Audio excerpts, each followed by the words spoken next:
Welcome to another episode on the Rock and Roll Flashback podcast with your host, Jumpin John McDermott. Thank you for that introduction and welcome to Rock and Roll Flashback. Hey there, how many people do you know who have the following music credentials? This man was a talented guitarist with Los Angeles session chops. This man was once a member of the Beach Boys. This man was an award-winning vocalist with an extensive solo catalog across multiple musical genres. This man was an actor whose movie theme song was Oscar-nominated and who also co-starred in that same movie with Oscar winner John Wayne. This man was a TV personality who hosted a variety show for 3.5 years. This man ran a Branson, Missouri theater for 3 years. Of course, I could only be talking about the one and only Glen Campbell. I'm Jumpin John, and in this podcast edition, I will discuss some of the highlights of Glen Campbell's extensive career. I originally set out to review the story behind one of my favorite songs, Jimmy Webb's composition entitled Wichita Lineman. As longtime listeners will recall, Bill Price already reviewed 2 of Jimmy Webb's compositions, Up, Up and Away, and MacArthur Park back in Rock and Roll Flashback podcast episodes 56 and 57. However, the more I delved into the story behind Wichita Lineman, the more I realized that I would be remiss not to give greater background discussion to the talented Glen Campbell. Glen Travis Campbell was born in Billstown, Arkansas in 1936. One of 12 children, Campbell grew up in poverty as the 7th son of an Arkansas sharecropper. Rather than working the cotton fields to generate family income, Glen realized that playing guitar could mean more money for less labor. By age 17, he'd left home to go to Albuquerque, New Mexico, and join his uncle's band, Dick Bills and the Sandia Mountain Boys. Then he played the circuits with his own outfit, the Western Wranglers. In 1960, at age 24, Campbell relocated to Los Angeles. That October, he joined the Champs, who a couple years earlier had a hit song called Tequila. In May 1961, Glen left the Champs and was signed by Crest Records, a subsidiary of American Music. There he wrote songs and recorded demos. Because of these demos, Campbell soon was in demand as a session musician and became part of a dedicated group of studio musicians, later known as the Wrecking Crew. If you want to learn more about the Wrecking Crew, be sure to check back in our catalog of past episodes of Rock and Roll Flashback podcasts. The Wrecking Crew backed an incredible array of artists. Possessing exceptional musicianship and guitar skills, Glen Campbell would play on recordings by numerous recording artists. He befriended Elvis Presley when he helped record the soundtrack for Viva Las Vegas in 1964. From December 1964 to April 1965, Glen Campbell actually replaced Brian Wilson on bass and vocals and toured with the Beach Boys. After that tour, he returned to session work and began to concentrate on his solo career.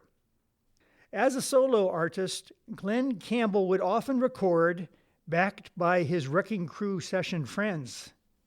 While he was very popular on the country music charts, Campbell's hits also were successful, crossing over to the pop charts. Glen would end up placing a total of 81 different songs on either the Billboard Country Chart, Billboard Hot 100, or Adult Contemporary chart. 29 of those tunes made the top 10, and 9 reached number 1 on at least one of those charts. Here is a brief review of 5 of his hits, along with some sound bites from each song. These recordings are taken from his August 1994 live performances at the Glen Campbell Good Time Theater in Branson, Missouri. Here is a brief segment from a live performance of Gentle on My Mind. Thank you, girl.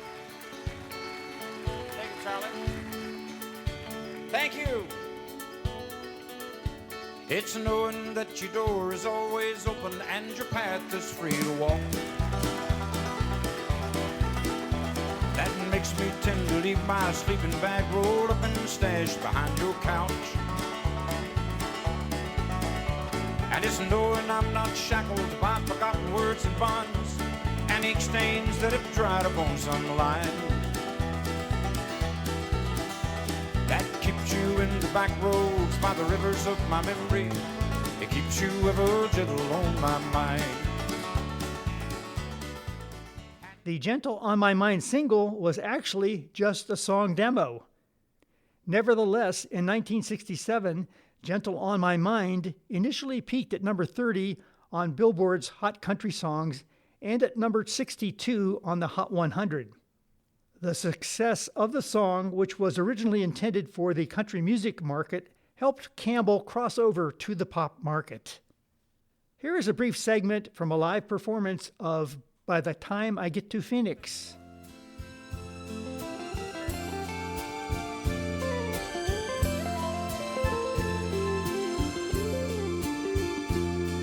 By the time I get to Phoenix, she'll be rising. Thank you. She'll find the note I left hanging on her door, and she'll laugh when she reads the part that says I'm leaving. 'Cause I left that girl so many times before. By the time I make Albuquerque, she'll be working. Released on Capitol Records in 1967, Campbell's version of By the Time I Get to Phoenix was number 1 on RPM's Canada Country Tracks, number 2 on Billboard's Hot Country Singles chart, and number 26 on the Billboard Hot 100. BMI named By the Time I Get to Phoenix number 20 on BMI's Top 100 Songs of the Century, and BMI noted that the song was the third most performed song from 1940 to 1990. It was number 450 on Rolling Stone magazine's Top 500 Songs of All Time. In 1967, Campbell won 4 Grammys in the country and pop categories. For Gentle on My Mind, he received 2 awards in country and western. By the Time I Get to Phoenix did the same in pop. Interestingly, after Campbell's success with By the Time I Get to Phoenix, the recording of Gentle on My Mind was re-released in 1968. The new release of the Gentle single sold more copies than the original release.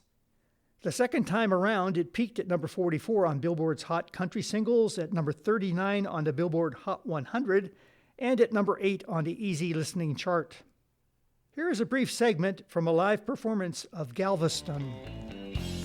For everybody that likes Galveston or Texas, Galveston, oh Galveston, I still hear your sea winds blowing, and I still see her dark eyes glowing. She was 21 when I left Galveston. Campbell's version of Galveston went to number 1 on the country music charts in 1969. On other charts, Galveston went to number 4 on the Billboard Hot 100 and number 1 on the Easy Listening charts. It was certified gold by the RIAA in October 1969. In 2003, Galveston ranked number 8 in CMT's 100 Greatest Songs in Country Music. Here's a brief segment from a live performance of Rhinestone Cowboy. I've been walking these streets so long, singing the same old song. Why, I know every crack in the dirty sidewalks of Broadway, where hustle's the name of the game, and nice guys get washed away like the snow and the rain.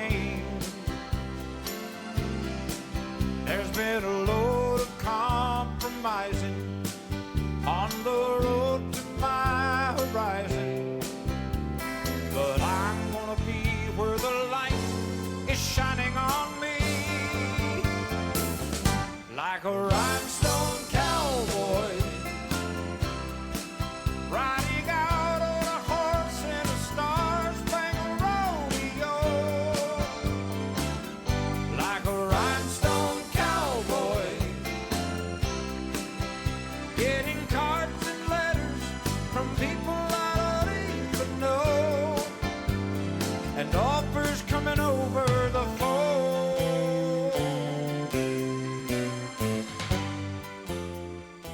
Released in May 1975, Rhinestone Cowboy immediately caught on with both country and pop audiences. The song spent that summer climbing both the Billboard Hot Country Singles and Billboard Hot 100 charts before peaking at number 1 by season's end. It stayed number 1 for 3 non-consecutive weeks on the country chart and for 2 weeks on the Hot 100. It also topped the charts in Canada and several other countries. Billboard ranked Rhinestone Cowboy as a number 2 song for the year 1975. Here is a brief segment from a live performance of Southern Nights. Southern Nights, have you ever seen a Southern Night? Yeah,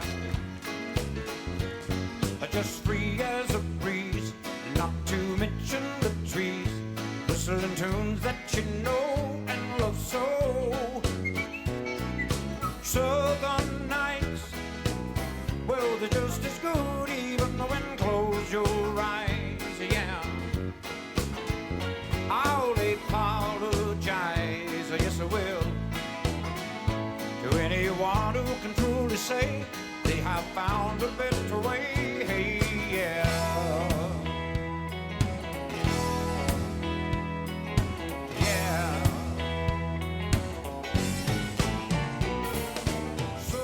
Released as a single by Campbell in January 1977, Southern Nights became a hit with both country and pop audiences. In late March, Southern Nights spent 2 weeks at number 1 on the Billboard Hot Country Singles chart, making it Campbell's 5th and final number 1 country hit.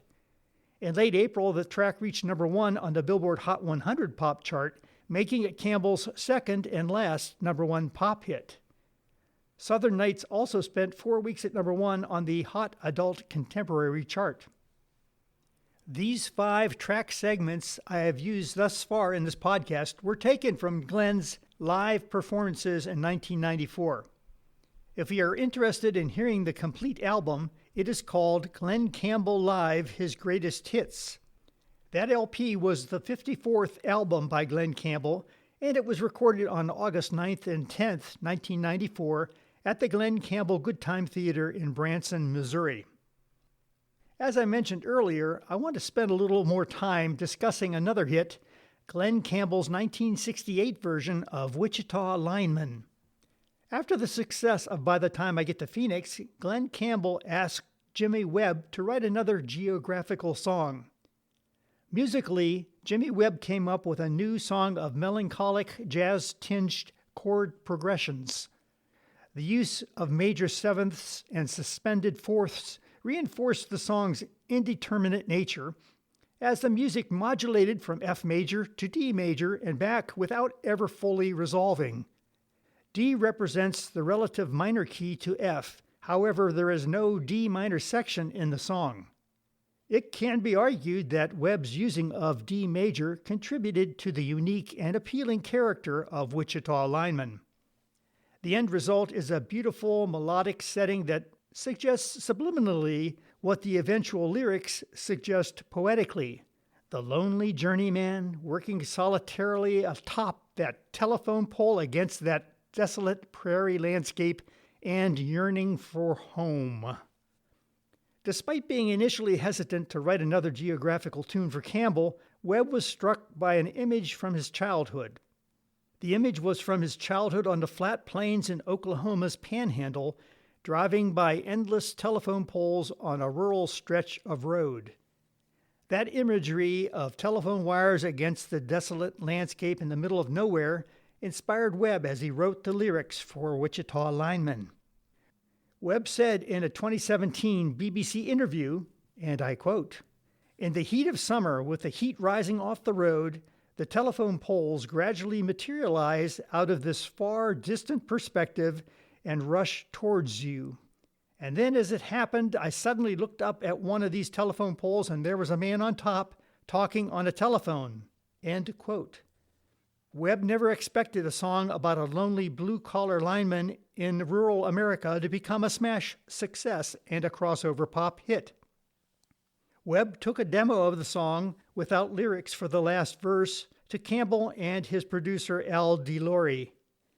They loved the song and decided to record it without telling Webb. Several Los Angeles backing musicians, the previously mentioned Wrecking Crew, played on the initial recording. One of them, bassist Carol Kay, contributed the descending 6-note intro. A second 6-note bass lick improvised by Kay was copied for strings by DeLory and used as a fill between the two rhyming couplets of each verse. Glen Campbell himself eventually replaced the missing last verse with an epic and now classic bass solo on a Dan Electro Longhorn bass guitar.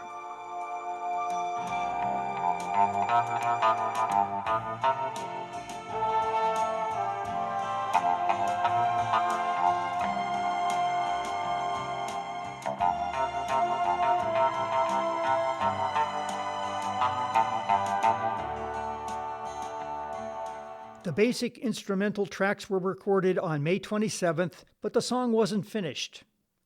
In a YouTube interview with Rick Beato, Jimmy Webb mentioned the second phase of the recording of Wichita Lineman.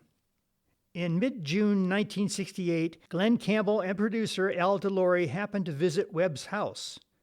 Jimmy showed them an interesting feature of his home church organ. One of the bells and whistles of that Gulbranson organ was a repeating note feature. Jimmy called it a ring-a-ding sound like a satellite. DeLory loved the sound and wanted to put it on the recording. So DeLory arranged for the 1,000-pound organ to be trucked from Webb's house to the Los Angeles studio, and a repetitive note was added to the choruses and the outro. Jimmy Webb himself contributed an overdub of reverberating electronic notes and open chords heard in the intro and fade-out of the finished track, played on his Gulbranson electric organ. DeLory then arranged the strings on the song and used a repeating monotonic Morse code keyboard and flute motif. This was meant to mimic the electronic sounds a lineman might hear through a telephone. The orchestral overdub was completed on August 14th. Glen Campbell's Wichita Lineman single was released in October 1968. It reached number 3 on the U.S. pop chart, remaining in the top 100 for 15 weeks. On November 30th, it topped the American country music chart, staying number 1 for 2 weeks. It also was number 1 on the adult contemporary chart for 6 weeks. It was certified gold by the RIAA in January 1969. In Canada, the single topped both the RPM national and country singles charts. In the UK, it reached number 7. The single was inducted into the Grammy Hall of Fame in 2000. In 2019, the Library of Congress preserved Wichita Lineman in the National Recording Registry. In 2021, Rolling Stone magazine's list of the 500 greatest songs of all time ranked Wichita Lineman at number 206. In 1969, Glen Campbell dipped his toes into acting and played a supporting role to John Wayne in the film True Grit. Glen's performance earned him a Golden Globe nomination for Most Promising Newcomer. He also sang the title song, True Grit, which was nominated for an Academy Award as Best Song Original for a Picture.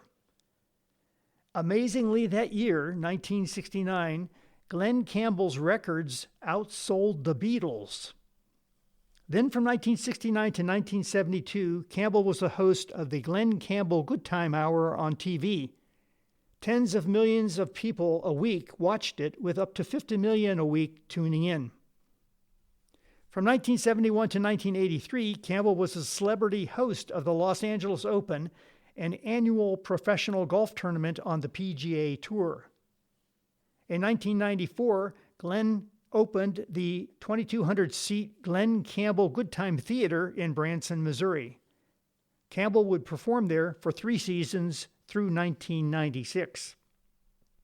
After receiving his diagnosis of Alzheimer's disease in 2010, Glen was determined to persevere with what he loved to do best. He continued making music, producing 3 new albums. He also launched the final The Glen Campbell Goodbye Tour, with his children becoming key members of his band. Sadly, on August 8, 2017, Glen Campbell died at the age of 81 following a long and brave battle with Alzheimer's disease. Glen Campbell's contributions to popular music were undeniable, and his legacy continues to inspire new generations of musicians and fans alike. Glen Campbell was many things: a country singer, guitarist, songwriter, and actor. Glen's repertoire was diverse, and his individual accolades are many. He had hits and awards in the country, pop, and gospel genres.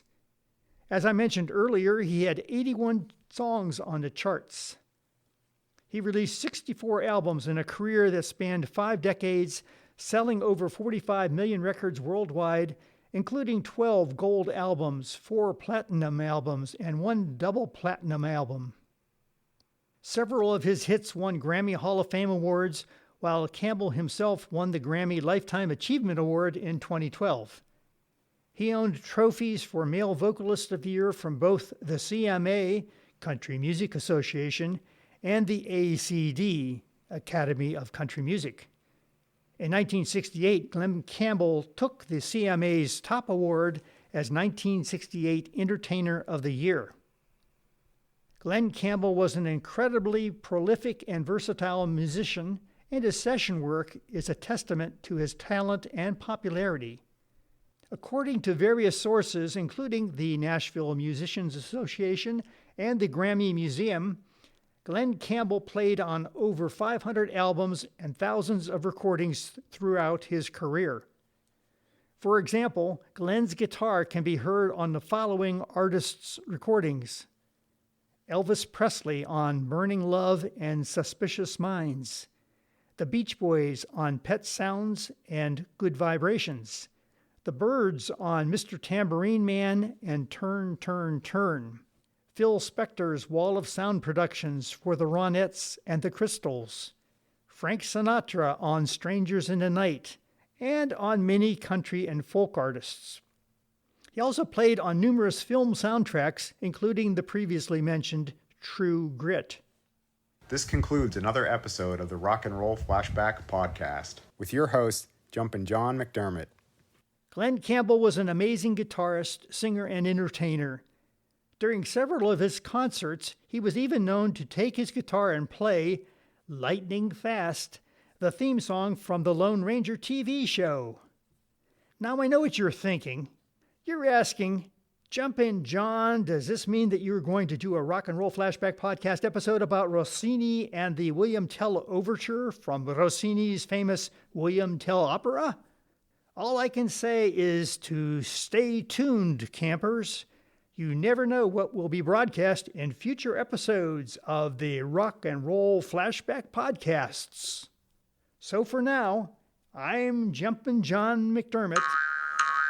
And until next time, rock on, rock on, rock on, rock on.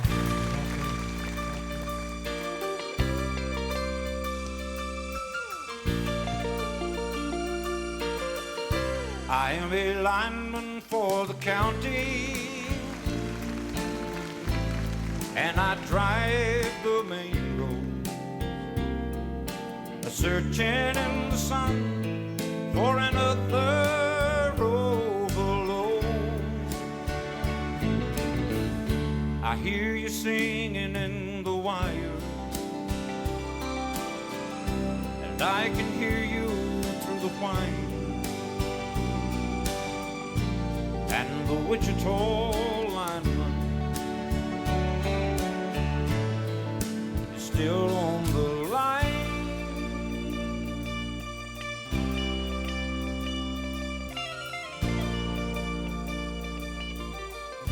I know I need a small vacation, but it don't look like rain. And if it snows, the stretch down south won't ever stand the strain. And I need you more than want you. And I want you for all time. And the Wichita lineman is still on the line. Jeff Dayton on bass guitar, Minneapolis.